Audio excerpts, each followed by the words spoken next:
కొత్తపేట మండల పరిధిలోని ఏనుగుల మహల్ గ్రామంలో వెంచేసి ఉన్న చక్ర మహామేరు యంత్రాలయం నందు శుక్రవారం చక్ర అమ్మవారికి అత్యధిక సంఖ్యలో భక్తులు అభిషేకాలు కుంకుమ పూజలు నిర్వహించారు. శుక్రవారం అమ్మవారికి ప్రీతికరమైన రోజు కావడం, అలాగే జ్యేష్ఠ అమావాస్య రావడంతో సుదూర ప్రాంతాల నుండి వచ్చి అమ్మవారిని విశేష సంఖ్యలో దర్శించుకున్నారు. దేశంలోనే అతిపెద్ద చక్రం ఈ ఏనుగుల మహల్ గ్రామంలో మాత్రమే ఉంది. అంతే భక్తులు ఈ చక్ర అమ్మవారి దర్శనానికి మన రాష్ట్రం నుండే కాకుండా ఇతర రాష్ట్రాల నుండి కూడా వచ్చి అమ్మవారిని దర్శించుకుంటున్నారు.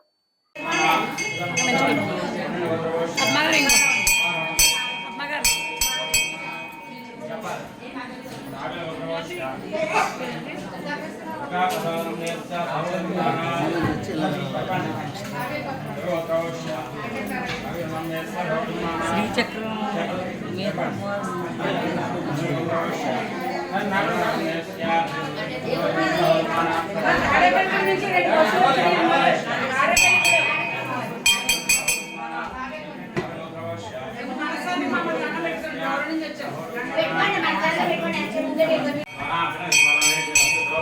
शुक्रं ब्रह्माण्डमे रक्षे कायान्